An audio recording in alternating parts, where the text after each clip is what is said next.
I stared at the screen of my phone as it buzzed for the 47th time today. My daughter's name flashed across the display like an accusation. 47 calls in less than 24 hours. No voicemails, just desperate, relentless ringing. 3 years of silence, and now this flood of attempted contact. I set the phone face down on my kitchen counter and turned back to my tea. The bitter irony wasn't lost on me. When I needed her most, she couldn't spare even a text message. Now that she needed something, my phone wouldn't stop ringing. But I wasn't ready to answer. Not yet. First, she needed to understand what it means when you turn your back on your own mother. Before we jump back in, tell us where you're tuning in from. And if this story touches you, make sure you're subscribed, because tomorrow, I've saved something extra special for you. The diagnosis came on a Tuesday, stage 3 breast cancer. I sat alone in that sterile examination room, the doctor's words hanging in the air between us like smoke. Double mastectomy. Chemotherapy. Radiation. A year of my life surrendered to the fight. I nodded mechanically, taking the pamphlets he offered with hands that didn't feel like my own. In the parking lot, I sat in my car for nearly an hour, staring at my phone. My finger hovered over my daughter's name. Elizabeth. My only child. We hadn't spoken since her wedding 3 years ago, when her new husband had orchestrated what I now recognized was my systematic removal from their lives. I called her anyway. The phone rang 6 times before going to voicemail. Her recorded voice, cheerful and light. "Hi, this is Liz. Sorry I missed your call. Leave a message and I'll get back to you as soon as possible." I took a deep breath. "Elizabeth, it's Mom. I've just come from the doctor. I have cancer. Stage 3. I'm gonna need surgery. I know we haven't spoken in a while, but I could really use some support right now. Please call me back when you can." My voice cracked on the last words, but I managed to end the call before breaking down completely. She never called back. 3 days later, I tried again. This time, the call went straight to voicemail. I left another message, explaining the surgery date, the treatment plan. I asked if she could come stay with me, even just for a few days after the procedure. I told her I was scared, that I didn't want to face this alone. The day before my surgery, I sent a text. "Elizabeth, I'm checking into Memorial tomorrow morning at 7 a.m., room 312 if you change your mind. I love you." I woke up from anesthesia alone, groggy and disoriented. The nurse checked my vitals, her expression kind but impersonal. "Is someone coming to pick you up, Ms. Reynolds?" she asked. I looked toward the door, a small part of me still hoping that Elizabeth might appear. "No," I said finally. "I'll need to call a cab." The nurse frowned. "You really shouldn't go home alone after this kind of procedure. Is there anyone we can call for you?" I shook my head. "There's no one." The words tasted like ash in my mouth. Preparing and narrating this story took us a lot of time, so if you are enjoying it, subscribe to our channel. It means a lot to us. Now back to the story. My neighbor, Grace, was waiting when the cab dropped me off. Nearly 70 herself, with arthritis that made her hands look like gnarled tree roots, but there she was on my porch with a pot of homemade soup and determination in her eyes. "You didn't think I'd let you come home to an empty house, did you?" she said, helping me inside. "How did you know?" I asked, easing myself carefully onto the couch. "The hospital called. Said they were concerned about you being alone." She busied herself in the kitchen, heating the soup, arranging my medications in neat rows on the counter. "I told them I'd keep an eye on you." Tears welled in my eyes. This woman, not even family, had shown up without hesitation, while my own daughter couldn't be bothered to answer a phone call. "Did you tell Elizabeth?" Grace asked carefully, setting a bowl of soup on the coffee table in front of me. I looked away. "She knows." She chose not to come. Grace's lips tightened into a thin line, but she said nothing more about it. The recovery was brutal. Physical pain from the surgery, nausea from the medications, and the emotional devastation of confronting my altered body. Every day was a battle, but I forced myself to follow the doctor's instructions meticulously. I tracked my medications, did the prescribed exercises, kept all my follow-up appointments. I joined an online support group for breast cancer patients and found comfort in the stories of women who understood what I was going through. Grace checked on me daily. Other neighbors began stopping by, bringing meals, offering rides to appointments, helping with housework. My colleagues from the community college where I taught English literature organized a meal train and sent care packages. My students sent cards and well wishes. The kindness of virtual strangers sustained me when my own flesh and blood had abandoned me. As I grew stronger, I began to recognize something within myself that had been dormant for too long: resilience. For 3 years, I had allowed Elizabeth's rejection to define me. I had tiptoed around her silence, making excuses for her behavior, blaming myself for whatever I might have done to deserve such treatment. I had become smaller, diminished by the absence of her love. Cancer, oddly enough, was bringing me back to myself. 6 weeks after surgery, I started chemotherapy. The nurse administering my first treatment was a young woman named Maya with a gentle touch and eyes that missed nothing. As she hooked up my IV, she noticed the absence of family photos on my phone's lock screen. "Most people bring someone with them for their first treatment," she observed carefully. "Is someone meeting you here?" I shook my head. "I'm doing this solo." "That takes courage," she said, adjusting the drip. "But just so you know, you don't have to. We have volunteer companions who sit with patients during treatment. Sometimes it's nice just to have someone to talk to or not talk to." "I'll think about it," I said, though I had no intention of accepting the offer. I had grown accustomed to being alone. The chemo hit me like a freight train. I spent the next 2 days curled around the toilet, emptying my stomach of things I hadn't even eaten. When I could finally keep water down, I dragged myself to the shower, only to watch in horror as clumps of my silver-streaked brown hair came away in my hands. That night, I looked at myself in the bathroom mirror, truly looked, for the first time since the diagnosis. The woman staring back at me was pale, with dark circles under her eyes. My chest was a landscape of scars where my breasts had been. In that moment, I made a decision. I would not be a victim, not of cancer, and not of abandonment. I picked up my phone and called my hairstylist, who opened her salon early the next morning just for me. "Take it all off," I told her. "And then, I want you to dye what's left bright purple." She raised an eyebrow. "Purple?" "Purple," I confirmed.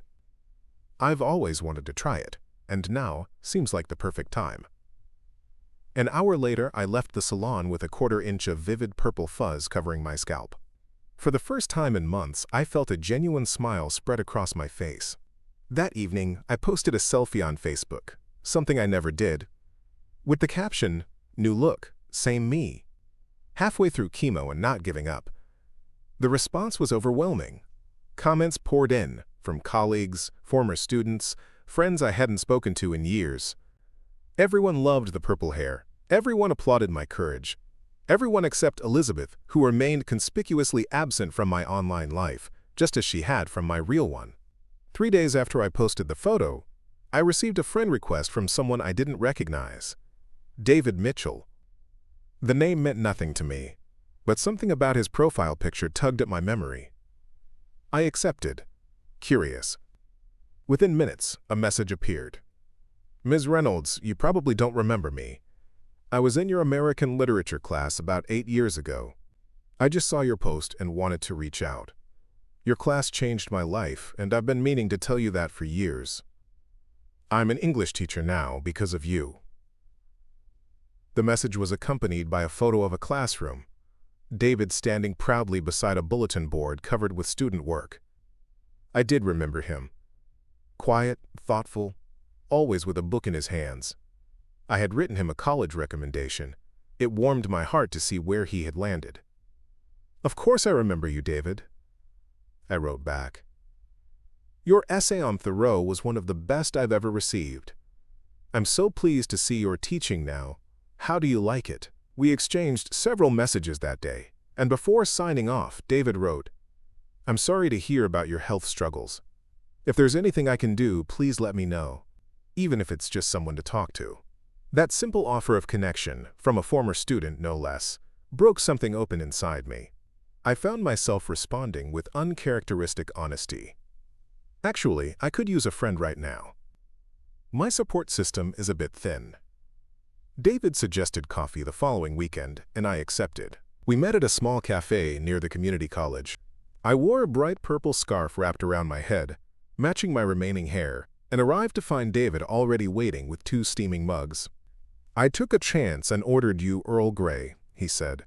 "I remember you always had a cup on your desk during class." The fact that he remembered such a detail touched me deeply. We spent 2 hours talking about books, about teaching, about his students and their challenges. He told me about his fiancée, a pediatric nurse, and their plans for a small wedding in the spring. Not once did he stare at my scarf or treat me with the uncomfortable pity I'd come to expect. He treated me like a person, not a patient. As we were preparing to leave, he hesitated, then asked, "Would your daughter like to join us next time?" "I'd love to meet her." The question caught me off guard. "My daughter and I aren't in contact at the moment," I said stiffly. David's expression shifted subtly. "I'm sorry to hear that. I remember you used to talk about her sometimes in class. You seemed close." "We were," I said simply. Then, surprising myself, I added, "She got married a few years ago. Her husband, he didn't think I was good enough for their new life. Too provincial, I suppose. Too middle class. Too much the community college teacher. Elizabeth had to choose, and she chose him." David was quiet for a moment. "That must be incredibly painful," he said finally, "especially now." Something about his genuine concern broke through the careful wall I'd built around this topic. "The hardest part," I admitted, "is that I still don't understand what I did wrong. One day we were close, the next she was pulling away. By the time the wedding came around, I was barely included. Front row seat, but no role in the ceremony, no mention in the speeches. After that, the calls grew less frequent, then stopped altogether. I tried reaching out when I was diagnosed, but I trailed off, embarrassed by the emotion choking my voice. But she wasn't there for you." David finished for me. He shook his head. "I'm truly sorry. For what it's worth, you deserved better." That simple validation, "you deserved better," hit me like a physical blow. Because deep down, despite my newfound resilience, a part of me still wondered if I was somehow to blame for Elizabeth's abandonment. If I had been a better mother, a more supportive parent, would she have stood by me through this? After coffee with David, I drove home in a contemplative mood. For the first time, I allowed myself to truly feel the anger that had been simmering beneath my grief. I was angry at Elizabeth, angry at her husband James, who had orchestrated my exclusion with such calculated precision, angry at myself for allowing it to happen, for not fighting harder to maintain the connection with my only child. That night, I did something I hadn't done since the diagnosis. I opened the bottom drawer of my desk and pulled out the photo album from Elizabeth's childhood. There she was at 5, gap-toothed and beaming on her first day of kindergarten. At 12, proudly holding up the blue ribbon from the science fair. At 18, radiant in her graduation gown, arm around my shoulders. The photos told the story of a happy childhood, of a close relationship between mother and daughter. What had changed? The easy answer was James. He had come into her life during her final year of college, charismatic and ambitious, from a wealthy family with connections Elizabeth found intoxicating. He had grand plans that apparently didn't include a mother-in-law who taught at a community college and lived in a modest 3-bedroom ranch. But that wasn't the whole truth, was it? I had allowed the separation to happen. I had stepped back, not wanting to seem clingy or overprotective. I had accepted the gradually increasing distance, telling myself it was normal for a young woman establishing her independence. I had surrendered my place in her life without a fight. As I closed the album, I made another decision. Whether Elizabeth ever came back into my life or not, I would no longer define myself by her absence. I was more than just a rejected mother. I was a teacher, a friend, a cancer patient fighting for her life, a woman rediscovering her strength. The next morning, I emailed my department chair and asked about returning to teach part-time in the spring semester, assuming my treatment went according to plan. I signed up for a virtual writing workshop specifically for cancer patients. I accepted Maya's offer of a volunteer companion for my next chemo session. I said yes to dinner with Grace and her brother, a widower who had recently moved to town. I began, tentatively at first and then with increasing conviction, to rebuild my life around what I had, rather than what I had lost. 6 months into my treatment, The doctor used the word promising to describe my latest scan results. The tumor had shrunk significantly. My blood work showed improvement. I wasn't out of the woods, but there was a path emerging. That same day, I received a text message from an unknown number. "Ms. Reynolds, this is James Mitchell, Elizabeth's husband. We need to speak about an urgent family matter. Please call me at your earliest convenience." I stared at the message for a long time, my heart pounding uncomfortably in my chest. After 3 years of silence, after ignoring my cancer diagnosis, after leaving me to face surgery and chemotherapy alone, now there was an urgent family matter. My finger hovered over the delete button. But curiosity won out. I saved the number but didn't call. Instead, I drove to the beach and walked along the shore, letting the rhythm of the waves calm my churning thoughts. Whatever James wanted, I would not allow him to disrupt the fragile peace I had built for myself. That evening, as I was preparing for bed, my phone began to ring. Elizabeth's name flashed on the screen. It was the first time she had called, rather than ignored my calls, in 3 years. I watched it ring until the screen went dark. Then it started again, and again. By morning, there were 15 missed calls and a text message. "Mom, please. We need to talk. It's important." For 3 days, I said nothing. The calls continued, growing more frantic in their frequency. I blocked James's number after the 3rd call, but I couldn't bring myself to block Elizabeth. Some stubborn part of me wanted her to experience what I had felt, the desperate hope that the next call might be answered, followed by the crushing disappointment when it wasn't. On the 4th day, I received a message from a number I didn't recognize. "Ms. Reynolds, this is Sandra Mitchell, James's mother. I understand there has been strain between our families, but I'm asking you to please call Elizabeth. She needs her mother right now." That gave me pause. Whatever was happening, it was serious enough for James's mother to get involved. A woman I had met exactly once, at the wedding, where she had barely acknowledged my existence. I waited one more day. Then, against my better judgment, I texted Elizabeth. "I have chemo tomorrow at 10 a.m., Memorial Hospital Oncology Department, 3rd floor. If you want to talk, you can meet me there." Her response was immediate. "I'll be there." That night, I barely slept. What could be so urgent that it had broken through 3 years of silence? Was Elizabeth ill? Was there trouble in the marriage? Had something happened to James? And, more importantly, was I ready to face my daughter after everything that had passed between us? I arrived at the hospital early, checked in for my treatment, and settled into the familiar routine. Maya connected my IV and gave my purple-fuzzed head an approving pat. "Looking good," she said. "The hair's growing back already." I managed to smile, though my stomach was in knots. "I have a visitor coming today," I told her, "my daughter." Maya's eyes widened slightly. She knew enough of my story to understand the significance. "That's wonderful," she said carefully. "Should I send her straight back when she arrives?" I nodded, not trusting my voice. At exactly 10 a.m., as the chemo drugs began their slow drip into my veins, I heard Maya's voice in the hallway. Then, footsteps. And there she was. Elizabeth, standing in the doorway, her face pale and drawn, her eyes red-rimmed from crying. For a moment, we simply stared at each other. My daughter, yet somehow a stranger. She looked both exactly the same and completely different from the woman I remembered. Her hair was shorter, more severely styled. Her clothes were expensive, tasteful. But there was something else, something fundamental that had changed. The confidence, or was it arrogance, that had radiated from her when last I saw her had been replaced by something that looked remarkably like fear. "Mom," she said, her voice breaking on the single syllable. Then she was crossing the room, collapsing into the chair beside my treatment recliner, her hands reaching for mine.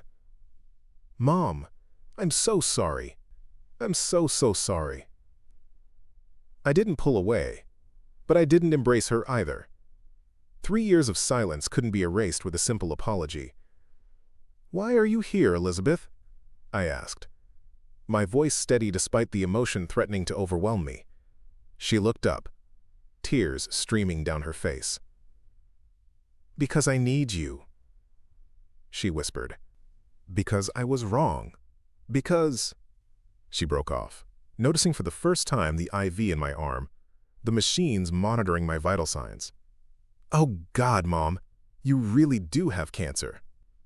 I thought maybe I didn't want to believe that I would lie about something like that to get your attention. I finished for her, unable to keep the edge from my voice. She flinched as if I'd slapped her. "I deserve that," she said quietly. "I deserve worse. I got your messages. I heard the voicemails. And I did nothing. I can't explain it. I can't justify it. It was unforgivable." "Then why are you here?" I asked again. "What's the urgent family matter that has you and James and even his mother trying to reach me?" Elizabeth took a deep breath. "James left me," she said simply, 3 weeks ago. He's filing for divorce."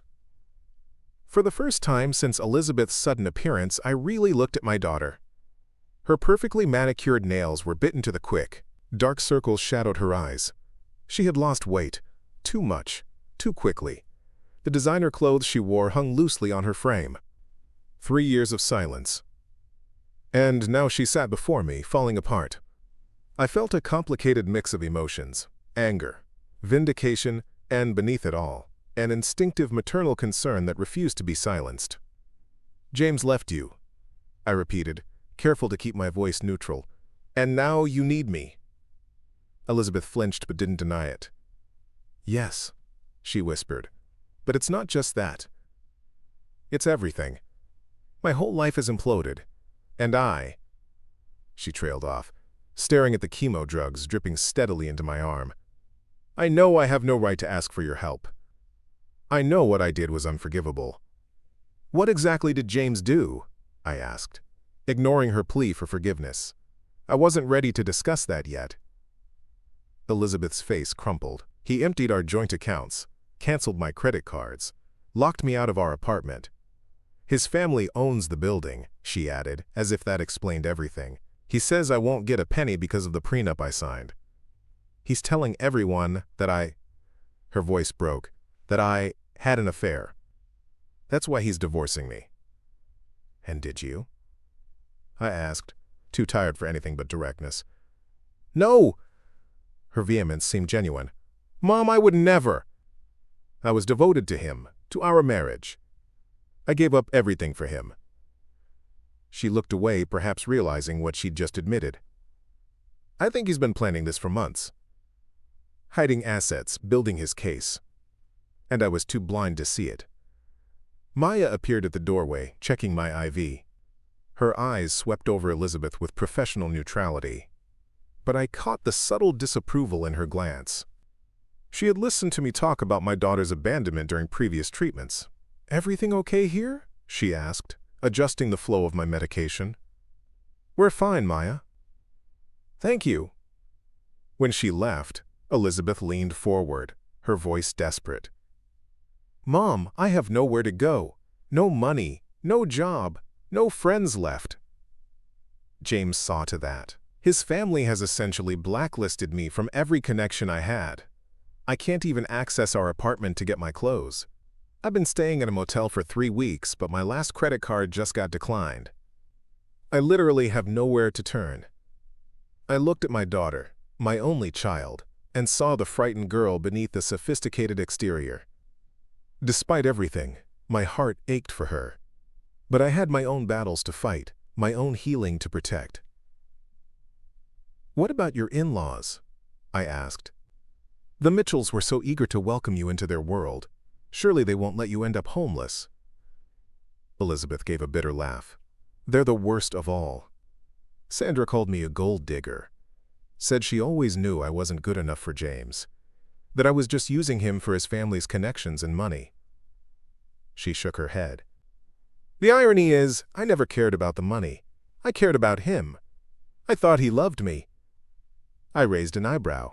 "And Sandra called me, trying to get us to reconcile?" "I didn't know about that," Elizabeth admitted, looking confused. Why would she do that? I don't know, I said slowly. But I suspect we'll find out. We sat in silence as the chemo continued its work. Elizabeth watched me anxiously, as though afraid I might ask her to leave at any moment. How bad is it? She finally asked, gesturing vaguely toward me. The cancer. Stage 3 breast cancer, I replied, the words familiar now, having lost some of their power to terrify. Double mastectomy. 6 months of chemotherapy, which I'm halfway through. Then radiation. The prognosis is actually quite promising.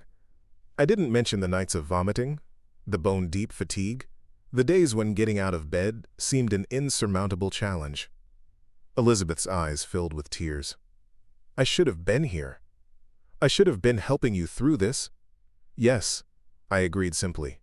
You should have. Her face crumpled. Mom, I'm sorry. I know it's not enough, but I am truly, deeply sorry.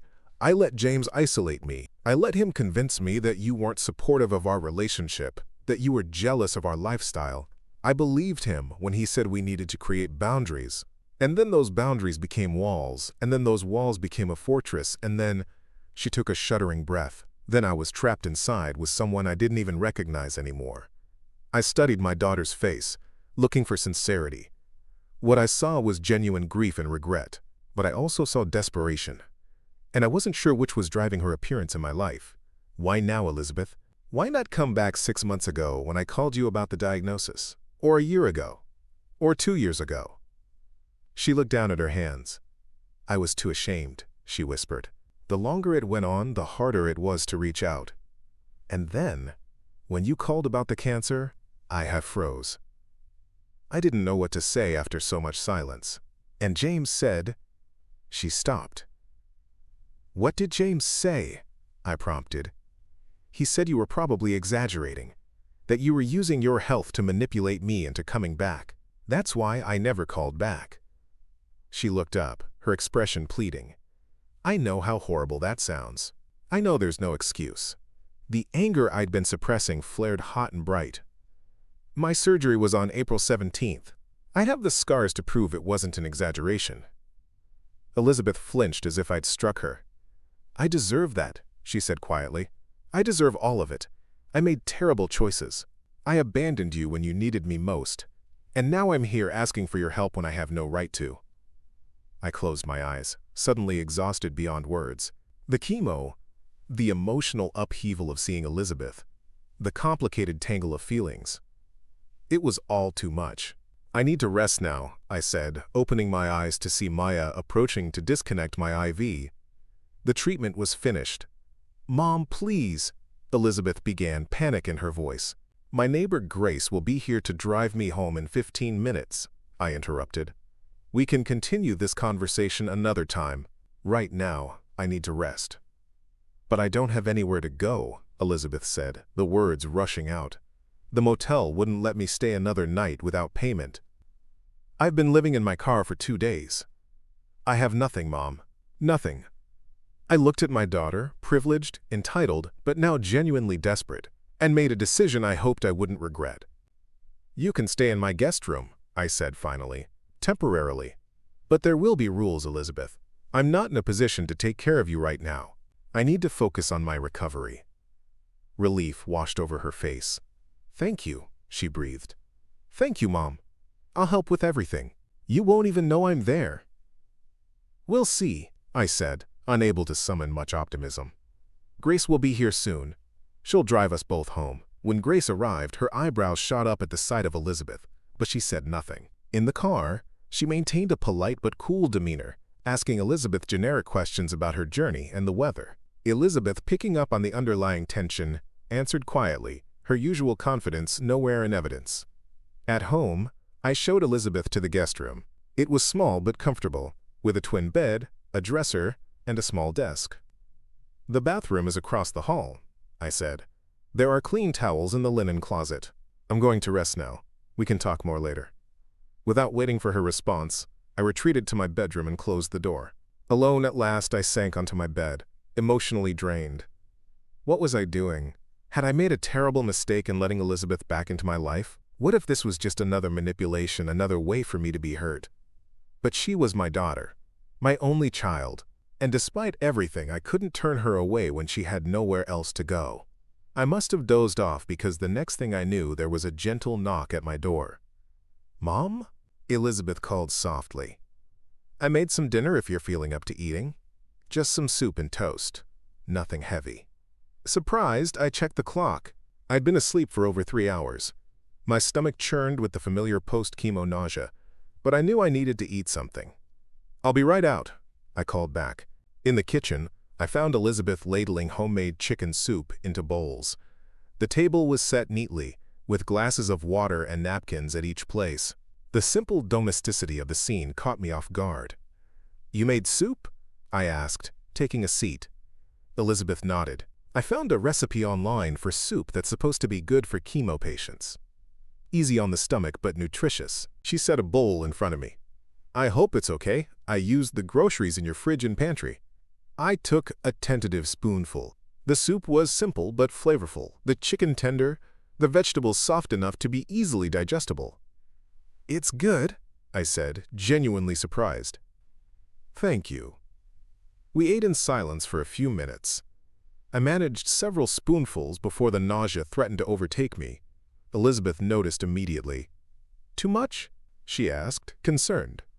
I nodded, pushing the bowl away slightly. Without a word, she cleared my place, storing the remaining soup in a container for later.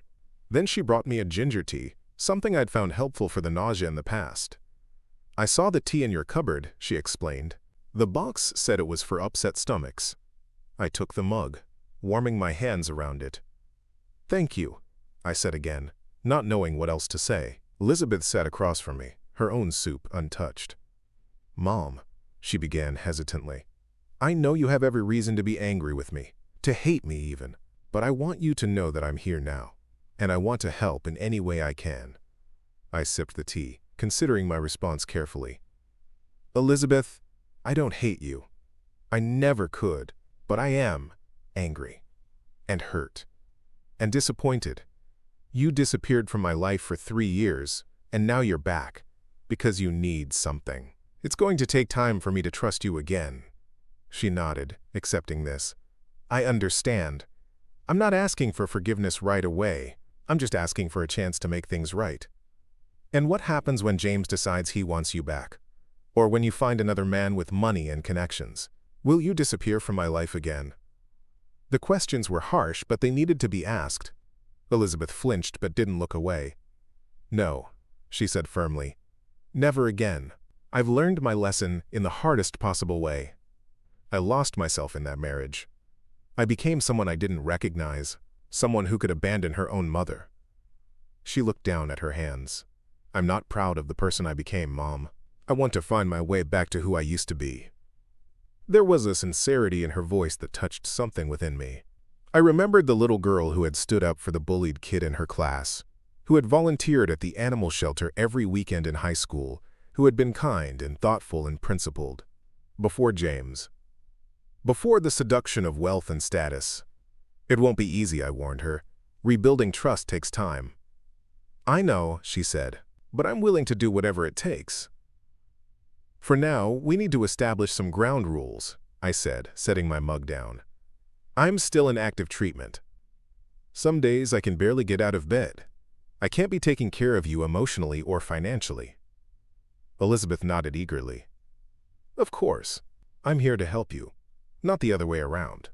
I'll cook, clean, drive you to appointments, whatever you need." "And you'll need to find a job," I continued. "I can't support you indefinitely." "I've already started looking," she assured me. "I have a degree in marketing. I should be able to find something. It might not pay what I'm used to, but I'll manage." "What about your belongings, the things still in your apartment?" Elizabeth's expression darkened.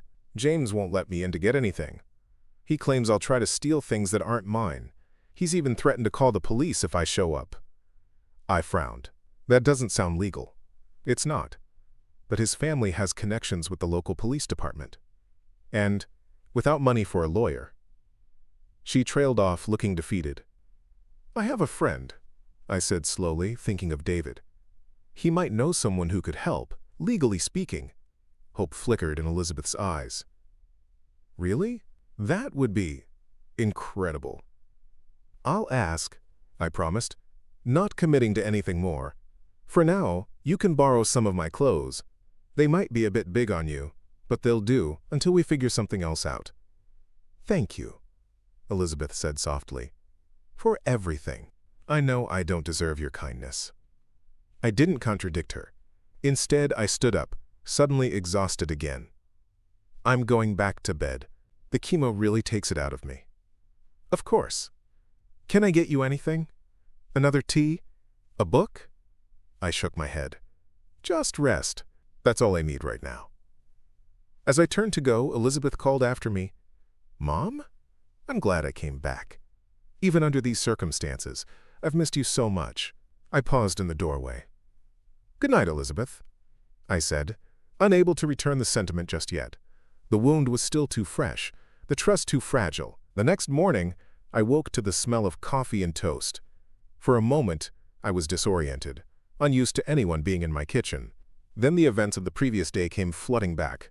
Elizabeth. Cancer. James's betrayal. The tentative beginning of reconciliation.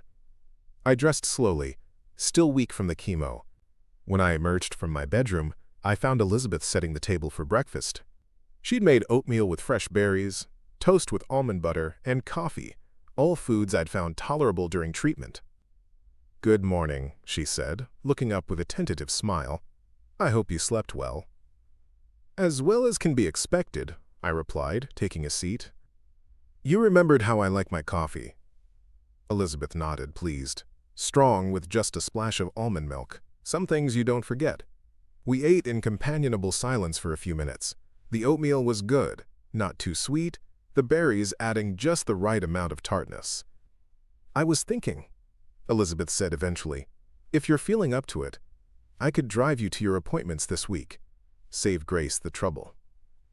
I considered the offer.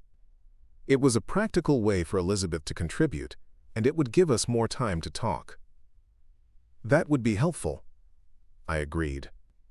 I have a follow-up with my oncologist tomorrow at 2 p.m. Elizabeth nodded eagerly. I'll drive you. And I can pick up any prescriptions you need, or groceries, or anything else. Thank you. I hesitated, then added, I spoke with David last night, after you went to bed. He's going to put you in touch with a friend who's a family law attorney. Pro bono. At least for an initial consultation. Elizabeth's eyes widened. Mom, that's amazing. Thank you so much. Don't thank me yet, we don't know if they can help. But at the very least, you should be able to get your personal belongings back. That would be a start, Elizabeth agreed. I have some jewelry that was my grandmother's. Not valuable in terms of money, but sentimentally priceless. I finished for her, remembering the pearl earrings my mother had given Elizabeth on her 16th birthday. Exactly. Elizabeth sipped her coffee, then set the cup down carefully. Mom, can I ask you something? Something difficult? I tensed, but nodded. Why didn't you fight harder for me? When James was pulling me away, why didn't you confront him? Confront me? The question caught me off guard. I did try, I said defensively. I called, I texted, I sent emails. But you never directly challenged what was happening. Elizabeth persisted. You never said, Elizabeth, your husband is isolating you from me, and that's not okay. I considered this, turning the accusation over in my mind. Perhaps I should have, I admitted finally. But I was afraid of pushing you away even more. You seemed so happy with your new life. Who was I to tell you it was wrong? You were my mother, Elizabeth said quietly. The one person who should have told me I was making a mistake. I felt a flare of indignation. That's not fair, Elizabeth. You were an adult, making your own choices. And whenever I did try to express concerns, you dismissed them. She looked away. I know. I'm not blaming you for what happened. It was my fault, my choices. I guess I wanted to understand why you didn't fight harder. The conversation was veering into dangerous territory. We were both too raw, too wounded to have this discussion productively. "I think we need to focus on the present," I said firmly. "On rebuilding what we can, rather than assigning blame for the past." Elizabeth nodded, accepting this redirection. "You're right." "I'm sorry." After breakfast, Elizabeth insisted on doing the dishes while I rested on the couch with a book. The domesticity felt both strange and familiar, a glimpse of the relationship we might rebuild if we were both willing to do the work. That afternoon, while Elizabeth was out applying for jobs, I received a call from Sandra Mitchell. I almost didn't answer, but curiosity won out. "Hello, Sandra," I said coolly. "Margaret." Her voice was clipped, efficient. "I understand my daughter-in-law has come to stay with you."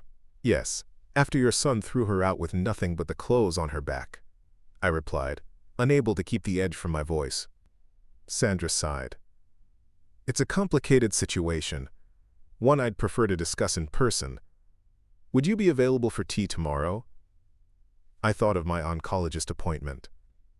"I'm afraid I have medical commitments tomorrow." "I'm aware of your health situation," Sandra said, her voice softening slightly. "I'm very sorry about that. Perhaps Wednesday." My instinct was to refuse, but something told me this meeting might be important. Wednesday at 2 p.m. would work, but I prefer to meet at the cafe near the community college where I teach. It's called the Book Nook. "That's acceptable," Sandra agreed. "And Margaret, I think it would be best if Elizabeth didn't know about our meeting just yet." Now I was truly intrigued. "All right," I said cautiously, "but I won't keep secrets from my daughter indefinitely." "I understand. Thank you for agreeing to meet. I believe it will be illuminating for both of us." After we hung up, I sat in thoughtful silence, wondering what Sandra Mitchell could possibly have to say that required a face-to-face meeting. Was she going to try to convince me to send Elizabeth away? Offer money to keep her out of James's life? Or was there something more complex at play? Either way, I would find out on Wednesday.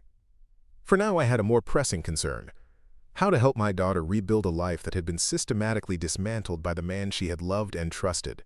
That evening, after dinner, Elizabeth and I sat in the living room, the television on low in the background. It was the most normal moment we'd shared in years, and its very ordinariness felt precious. "Mom," Elizabeth said suddenly, setting down her cup of tea, "I want you to know something. Regardless of what happens with James, with the divorce, with everything else, I'm here to stay. I won't abandon you again. Not ever." I looked at my daughter, my beautiful, flawed, struggling daughter, and felt the hard shell around my heart begin to crack. "I want to believe that," I said honestly. "Then let me prove it," she replied, her eyes shining with determination. "Day by day, action by action. I'll earn your trust back, Mom. I promise." And despite everything, I found myself hoping that she could. Wednesday morning brought with it a sense of anticipation that overshadowed even the lingering effects of chemotherapy. My meeting with Sandra Mitchell loomed large in my thoughts, her cryptic request for secrecy adding a layer of tension to an already complicated situation. As I dressed, selecting a soft purple scarf to wrap around my fuzzy head, I wondered what revelations awaited me at the Book Nook. Elizabeth had been true to her word over the past 2 days. She'd driven me to my oncologist appointment, taking careful notes about my treatment plan and asking thoughtful questions. She'd cooked meals that tempted even my chemo-dulled appetite, kept the house tidy, and spent her spare time applying for jobs. Last night, she'd met with David's lawyer friend, returning with cautious optimism about retrieving her belongings from the apartment she'd shared with James. "The lawyer thinks we can get a court order," she'd explained, "and then a police escort to collect my things. James won't be able to stop it." I'd nodded, pleased by the small victory, but hadn't mentioned my upcoming meeting with Sandra. The omission felt uncomfortable, like a betrayal of our fragile new trust, but I needed to understand what James's mother wanted before involving Elizabeth. "I have a faculty meeting at the college this afternoon," I told Elizabeth over breakfast, the lie sitting heavily in my stomach. "Just checking in about my leave of absence and potential return to teaching. I should be back by 5. "Do you want me to drive you?" Elizabeth offered immediately. "No need. David's picking me up." Another lie, but a necessary one. I had, in fact, asked David to drop me at the cafe, swearing him to secrecy. Elizabeth looked disappointed but didn't press. "Okay. I have a job interview at 3 anyway, at the marketing agency downtown. Nothing fancy, just an assistant position, but it's a start." "That's wonderful," I said, genuinely pleased. "I'm sure you'll impress them." She gave a small, self-deprecating laugh. "I hope so. I've never actually had to interview for a job before." James's father arranged my position at their family foundation. The reminder of how thoroughly Elizabeth had been absorbed into the Mitchell world sent an uncomfortable chill through me. How much of her life had been constructed by them, and how easily they had dismantled it when she was no longer useful. David arrived promptly at 1:30, his kind face creased with concern when he saw me. "You sure you're up for this cloak and dagger business?" he asked as we drove. "You look tired." "I'm always tired these days," I replied with a wry smile. "But yes, I need to know what Sandra Mitchell wants, especially if it affects Elizabeth." He nodded, not questioning my decision. That was one of the things I appreciated most about David. He respected my autonomy, never treating me as fragile despite my illness. "Call me when you're ready to be picked up," he said, dropping me at the book nook. "And Margaret? Be careful. People like the Mitchells play by different rules." I found Sandra already seated at a corner table, a pot of tea, and 2 cups arranged before her. At 62, she was elegantly preserved, her silver hair expertly styled.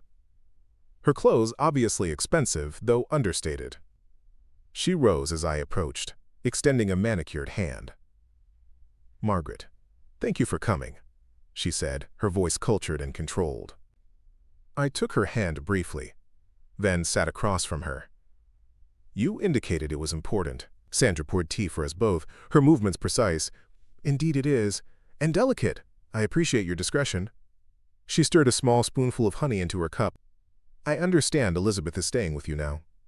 "Yes, after your son left her destitute and homeless." If my bluntness surprised her, she didn't show it. "The situation is more complex than you realize," she said carefully. "James had his reasons." "I'm listening." Sandra set down her teaspoon with a tiny, definitive clink. "What do you know about your daughter's activities at the Mitchell Family Foundation?" The question caught me off guard, only that she worked there in some development capacity. Fundraising, I believe. Indeed, Elizabeth was quite good at it too.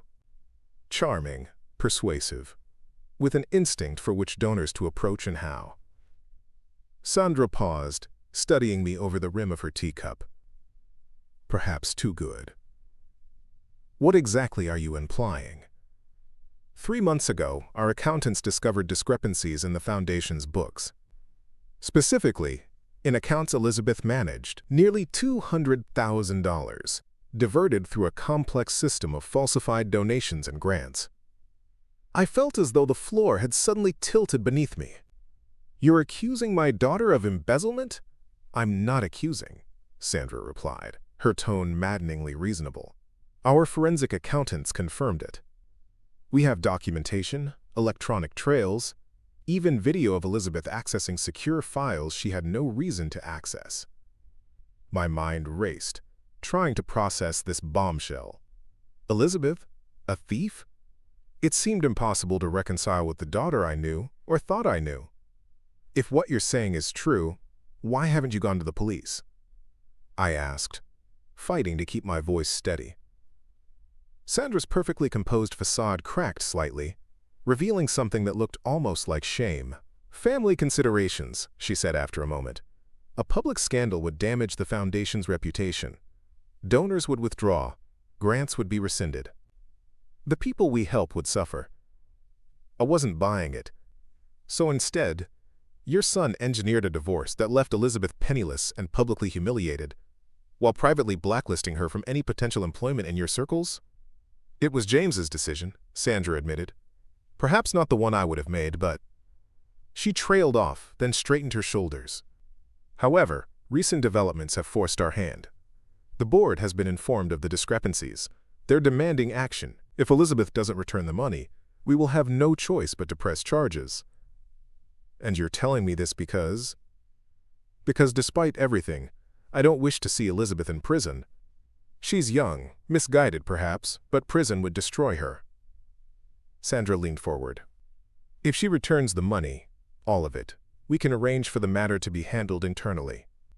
No charges, no public exposure. I stared at this woman who had so casually orchestrated my daughter's destruction, now offering a devil's bargain. And how exactly do you expect Elizabeth to return $200,000 that she doesn't have? Sandra's gaze flickered, then steadied. We believe she does have it. Or access to it. The money was transferred to offshore accounts that we haven't been able to trace further. We think she's biding her time, waiting for the divorce to be finalized before accessing it.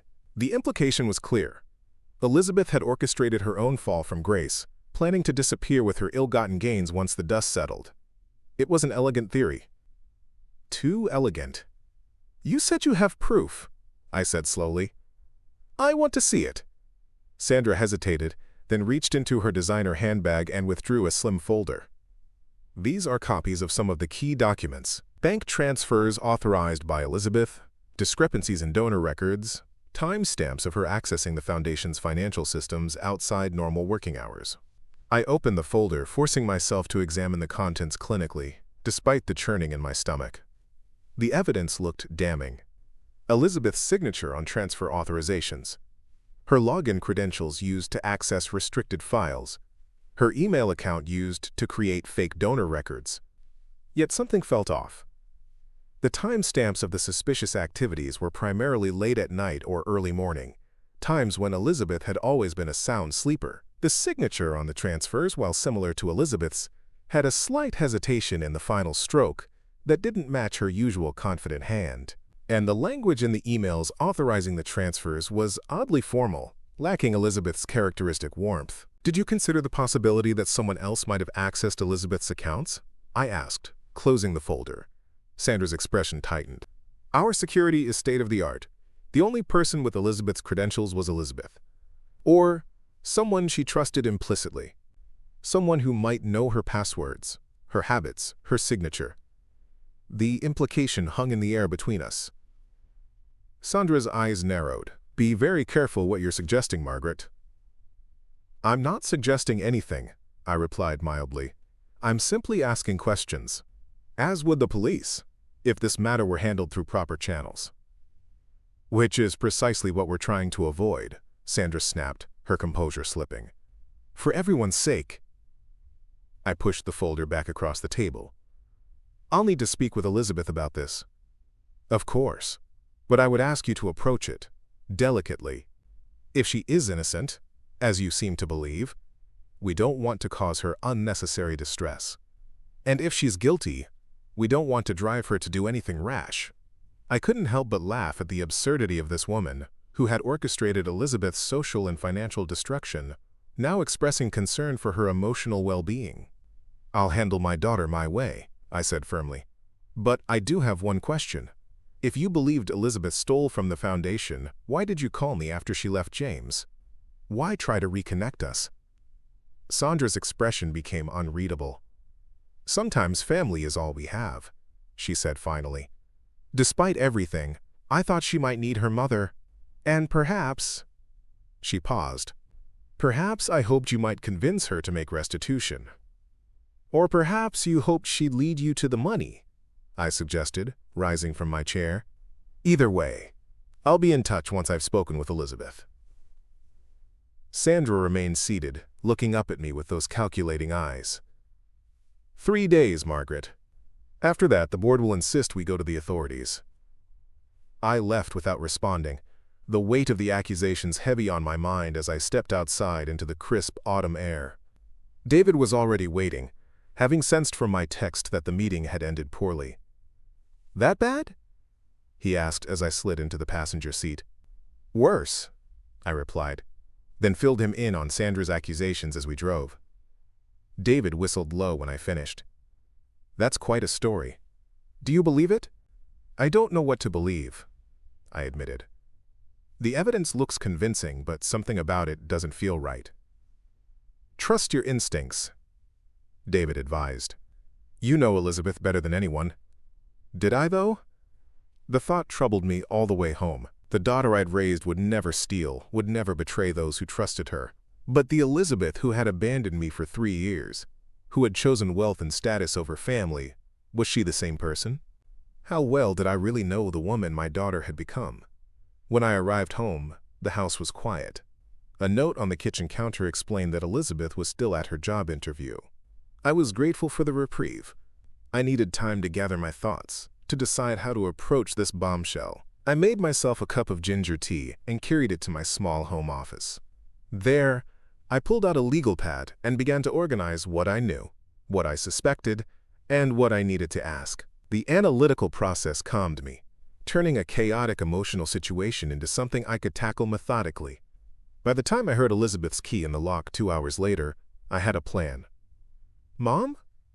she called, her voice bright with excitement. "Are you home? The interview went amazing. They want me to come back tomorrow to meet with the creative director."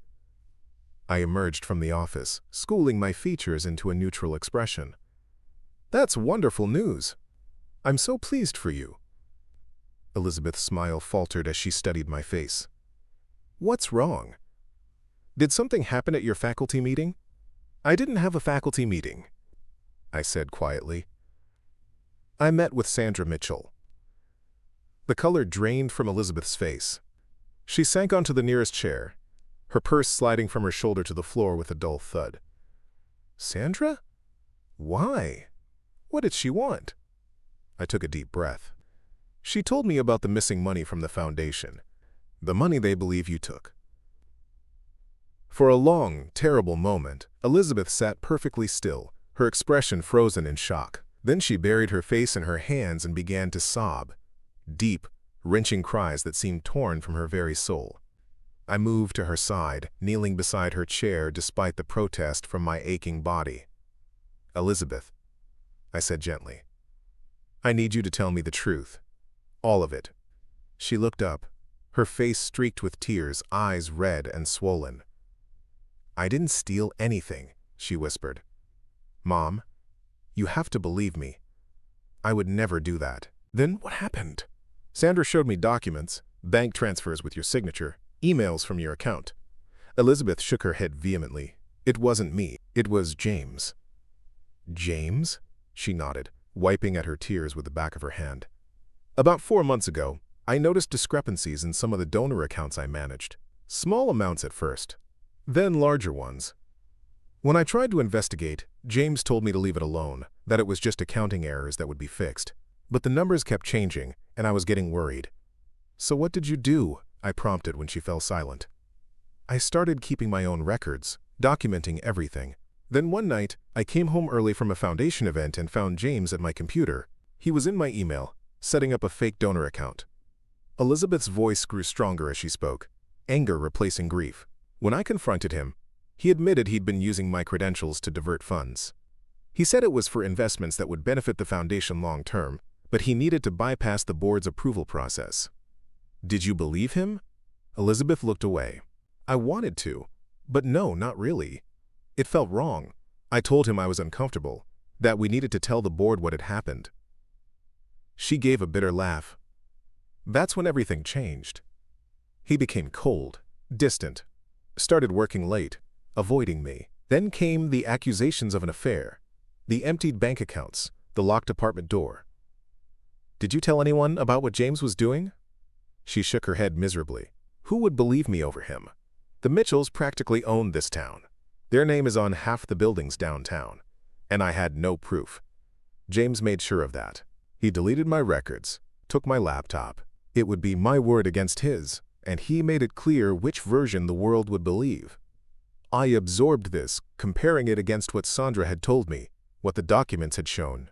Elizabeth's story aligned with my instincts. The timestamps, the formal language in the emails, the slight hesitation in the signature, all signs of someone else using Elizabeth's identity. "We need proof," I said finally. "Without it, it's just your word against theirs. And Sandra says the board is pushing to go to the police if the money isn't returned in 3 days." Elizabeth paled further. Police? Mom, I can't go to jail for something I didn't do. I can't. You won't, I assured her, with more confidence than I felt. We just need to find evidence that supports your version of events. But how? James has everything. My laptop, my files, even my phone. He made me use a new one, said it was a gift, but now I think he wanted to make sure I couldn't access any of my old records. I thought for a moment. Your cloud storage, email backups. Did James have access to those?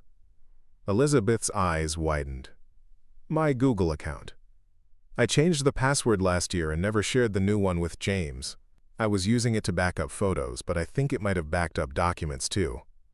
We moved to my desk, where Elizabeth logged into her Google account with trembling fingers. There, buried in her drive, we found a folder labeled Foundation Backup, containing spreadsheets, emails, and most importantly, a document titled Discrepancies JM Investigation.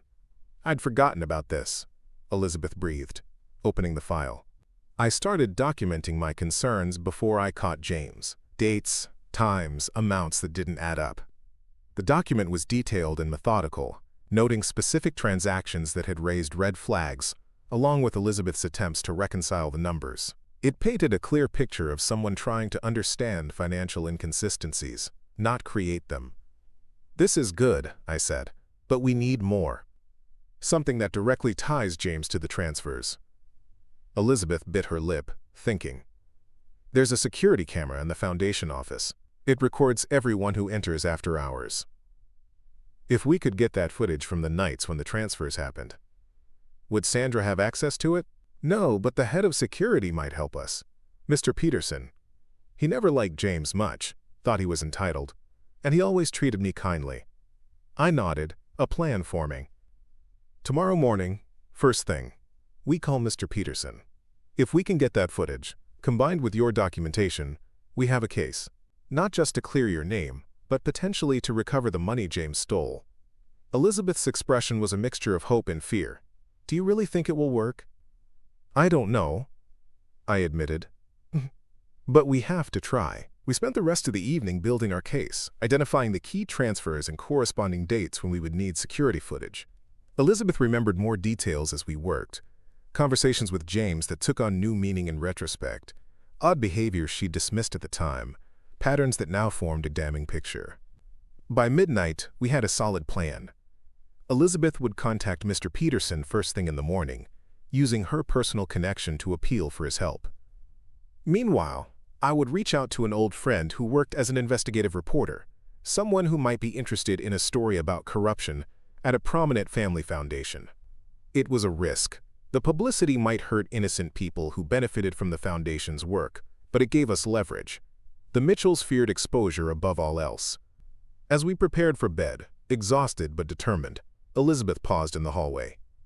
Mom, she said softly, thank you for believing me. For fighting for me. I know I haven't earned it, after everything. I studied my daughter's face, seeing in it both the child I'd raised and the woman she was becoming. Flawed, yes, but strong and resilient in ways I was only now discovering. That's what mothers do, I said simply. We believe in our children, even when, especially when, no one else does. Elizabeth's eyes filled with tears, but she blinked them back. I want to be worthy of that belief, she said. I want to make you proud. You will, I assured her. We'll get through this together. The next morning brought unexpected momentum to our plan. Mr. Peterson not only agreed to meet with Elizabeth, but revealed that he had already been concerned about unusual access patterns to the foundation offices. He had saved backup copies of security footage from several dates that coincided with our suspect transfers. I've been in this business 30 years, he told Elizabeth when they met. I know when something doesn't smell right. And Mr. Mitchell coming in at 2 a.m.? Using your computer instead of his own? That didn't smell right. By afternoon, we had copies of footage showing James entering the foundation office late at night on 3 separate occasions when major transfers had occurred. In each, he could clearly be seen accessing Elizabeth's workstation, not his own. My journalist friend was cautiously interested, agreeing to meet with us the following day to review our evidence. If what you're saying is true, she said, This could be a significant story. The Mitchells won't like it, but that's not my concern. We were making progress, real, tangible progress, when everything suddenly accelerated. Sandra Mitchell called, requesting an urgent meeting at our home that evening. "I have new information," was all she would say. Elizabeth and I prepared carefully, arranging our evidence on the dining room table, ready to present our case. When Sandra arrived, however, she was not alone. James accompanied her, his handsome face set in lines of grim determination. The atmosphere in our small living room crackled with tension as we faced each other across the coffee table. James hadn't even glanced at Elizabeth, focusing instead on me with a cold politeness that didn't reach his eyes. "Mrs. Reynolds," he began formally, "my mother tells me she spoke with you about the unfortunate situation at the foundation." "She did," I replied, matching his tone. "And Elizabeth and I have been doing some investigating of our own." James's composure flickered briefly before he continued. "I'm afraid there's been a misunderstanding. We've received new information that clarifies the situation considerably." Sandra opened her designer handbag and withdrew a single sheet of paper. "This arrived at my home this morning," she said, sliding it across the table to me. "Anonymous, but quite specific." The document was a bank statement showing transfers from an account in the Cayman Islands to an account number I didn't recognize. The amounts matched exactly the missing foundation funds. "We've traced the receiving account," Sandra continued. "It belongs to this gentleman." She placed a photograph on the table. It showed a man I'd never seen before, mid-30s, attractive in a polished way, with his arm around Elizabeth. My daughter gasped. "That's Robert, my personal trainer from last year. But I haven't seen him in months, not since." She broke off, comprehension dawning on her face. "Not since James accused me of having an affair with him. A convenient coincidence," James said coldly. "Robert Davis disappeared from the city around the same time our money went missing. And now we find he's the recipient of funds matching exactly what was stolen." I looked at Elizabeth, whose face had gone white with shock. Quote, "I never had an affair with him," she whispered. "And I certainly never gave him any money." "Perhaps not directly," Sandra suggested. "But you had access to both the funds and the means to transfer them." Robert had the offshore accounts already established from his other activities. "What other activities?" I asked sharply. "Mr. Davis has quite a history," James replied. "Previous identities, fraud charges in 2 states. He's quite skilled at separating wealthy women from their money, or, in this case perhaps, facilitating their access to funds that aren't theirs." It was an elegant setup. Too elegant. I felt a cold certainty settle in my stomach. "How convenient that this evidence arrived anonymously, just as Elizabeth and I were building our case against you, James," I said quietly. His expression didn't change, but something flickered in his eyes. "I don't know what you mean." "I think you do." I turned to Sandra. "Does your board know that James has been accessing the foundation offices at 2 a.m., using Elizabeth's computer? We have security footage." Now it was Sandra's turn to look startled. "What are you talking about?" "We have proof," Elizabeth said, finding her voice. "Security footage from the nights when the largest transfers occurred. James is clearly visible entering the building, using my workstation. Mr. Peterson provided it." James's composure cracked. "Peterson had no right." "So you don't deny it?" I pressed. "You were there, using Elizabeth's computer, on those specific nights?" "I was working late," he said defensively. "Sometimes I used Elizabeth's station when mine was updating." "At 2 a.m.? On exactly the nights when funds were diverted?" Elizabeth challenged. "And I suppose it's also coincidence that you suddenly accused me of having an affair with Robert right after I confronted you about the discrepancies I'd found." Sandra was looking between her son and Elizabeth, confusion evident on her face. "James, is this true? Were you in the office those nights?" "Mother, don't let them manipulate you," James said dismissively. "They're desperate. Elizabeth is facing serious charges, and they're trying to shift blame." "We're not shifting anything," I said firmly. "We have evidence. Real evidence. Not an anonymous bank statement that conveniently appeared right when you needed it." I laid out our case methodically, Elizabeth's documented concerns predating any accusations, the security footage, the timeline of James's changed behavior coinciding with Elizabeth's confrontation of him. As I spoke, I could see doubt creeping into Sandra's expression. "There's a simple way to resolve this," I concluded. "Bring in an independent forensic accountant. Let them examine all the evidence, including our security footage and Elizabeth's original documentation. If Elizabeth is guilty, we'll accept the consequences. But if James is responsible—" I left the sentence hanging. A tense silence filled the room. James stared at his mother, something like panic beginning to show in his eyes. Sandra looked back at him, her expression hardening as she registered his reaction. "I think," Sandra said finally, her voice carefully controlled, "that would be the most prudent course of action." "Mother!" James protested. "You can't seriously." "Enough, James." Sandra's voice cut like steel. "If you have nothing to hide, you have nothing to fear from an independent investigation." The look that passed between mother and son told me everything I needed to know. Sandra had seen the truth, even if she wasn't ready to fully acknowledge it. "The foundation board meets tomorrow," Sandra continued, gathering her things with precise movements. "I will propose an independent audit and investigation.